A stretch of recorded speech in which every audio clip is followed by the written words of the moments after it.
All right, guys, Wes here. Welcome back to the channel. And today we're going to be diving back into the universe of Bethesda's Starfield, the studio's latest sci-fi epic, which released about 3 months back and is still stirring up a lot of conversation and excitement, and for good reason. Despite being a single player game, over 250 of Bethesda's team members are still actively working on Starfield. Now, this strong focus tells us that Bethesda's commitment to refining Starfield and expanding the settled systems, even if it means less development focus on Elder Scrolls 6 just yet, is really great news for Starfield fan, not so much Elder Scrolls fans, but it'll happen eventually. Now, in today's video, we're going to be going over the latest news and updates for Starfield, including the Steam beta patch, now officially a full game update that significantly improved the performance, especially for NVIDIA GPU holders. Additionally, we'll be talking about the next big update to Starfield, the upcoming Shattered Space expansion, and the release date of the creation kit, and the current state of Starfield modding. We have a ton of stuff to talk about, so be sure to check the video chapters for easy viewing, and let's get started. Real quick, guys, this video is sponsored by FlexiSpot. Recently, the team over at FlexiSpot actually gifted me a desk to try out, and I've got to say, this is my new go-to standing desk. This standing desk is great for long sessions. If you guys work from home, or if you're a content creator like me, or you just grind video games a lot, sitting at a desk can become tiresome, and it's just overall not good for you. But for those of you that are looking for a standing desk, I have the perfect one for you. We've got the E8 dual motor oval leg standing desk with wooden top by FlexiSpot. It features a seamless solid slab. It has 3 stages oval leg. The 3-stage standing desk has 30% wider range of lifting space, from 23.6 inches to 48.8 inches. It also has quiet dual motors with 80% more load capacity and up to 352 pounds. So for those of you that have a PC on your desk as well as 4 monitors, this is the perfect desk for you. So yeah, if you're looking for a standing desk, I got a link in the description. Over on Amazon, they've also got some other desks, like a full-featured standing desk with a storage drawer and a FlexiSpot L-shaped dual motor desk. Thanks again to FlexiSpot for sponsoring today's video and for hooking me up with an awesome new standing desk. So as I briefly mentioned before, we just got some news that despite Starfield being a single player game with no multiplayer aspects, Bethesda reportedly still has over 50% of their total workforce dedicated to maintaining the game and developing future content, meaning the team is made up of roughly 250 developers, which is pretty insane. So this means that there are still currently more people working on Starfield than they are working on Elder Scrolls 6, which sounds like Bethesda, like I said before, is still pretty dedicated to making sure this game's issues are fixed in a timely manner and all the post-launch content is as good as it possibly can be. Now, if you are a Elder Scrolls 6 fan, then this also means that there's 250 developers working on ES6. So if you're a fan of all Bethesda games, this is kind of a win-win.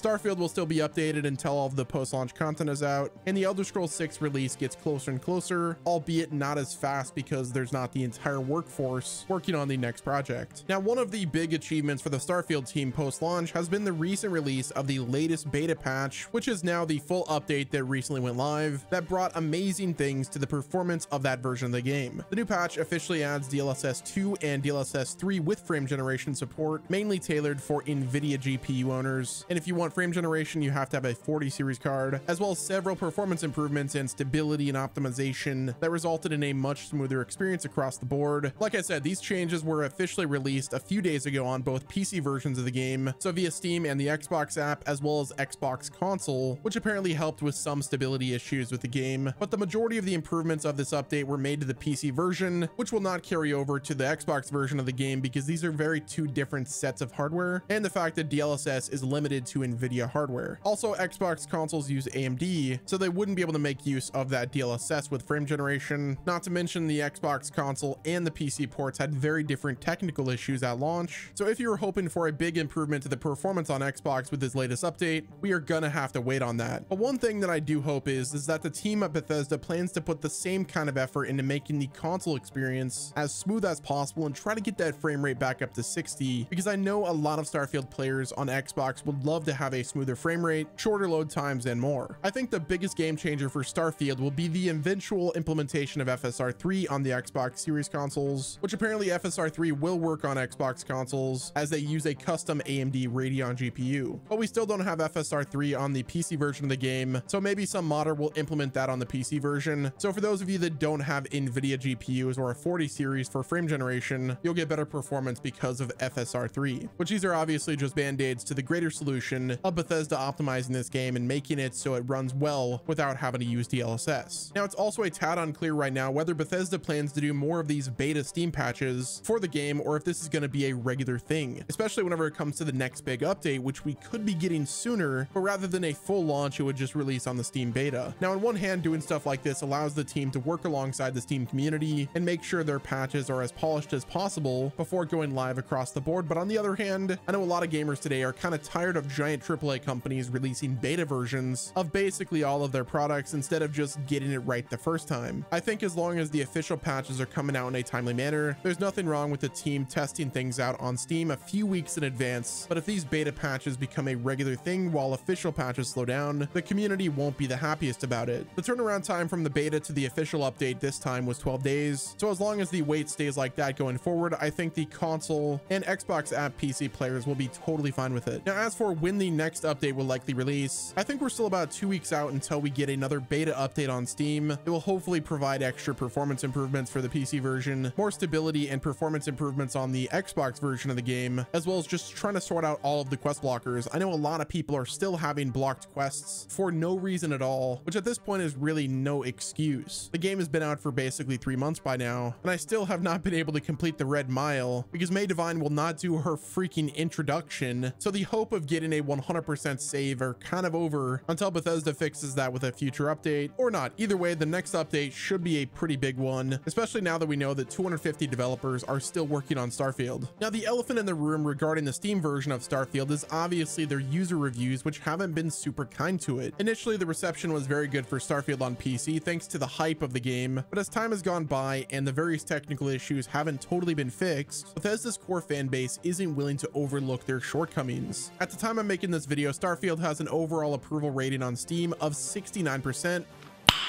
Nice. No, not nice. And recent reviews are only 48%, which certainly isn't what Microsoft or Bethesda were hoping for. Obviously, patches and mods go a long way in making the experience better, but as I've stated, there are still a lot of problems for the official team to work on and get fixed, and I'm really hoping they kick things into high gear soon, because the longer the Steam reviews sit at mixed, the less forgiving people are going to be about this game and Bethesda as a whole. Now, when it comes to official Starfield content, the next big thing on Bethesda's schedule is Shattered Space and or mod support, but we'll talk about that in a minute. Shattered Space is the first official expansion that is supposed to come out in the first half of next year, which is going to expand upon the main story of Starfield while adding a ton of additional content, allegedly to the base game, and is also reportedly going to be the first of multiple paid expansions. While no official release date has been confirmed just yet, it's believed that Shattered Space will drop around March or April of 2024, meaning we'll probably get a trailer within the next month or two. I'm not expecting to see a trailer at the Game Awards, but assuming Microsoft hosts some kind of Xbox showcase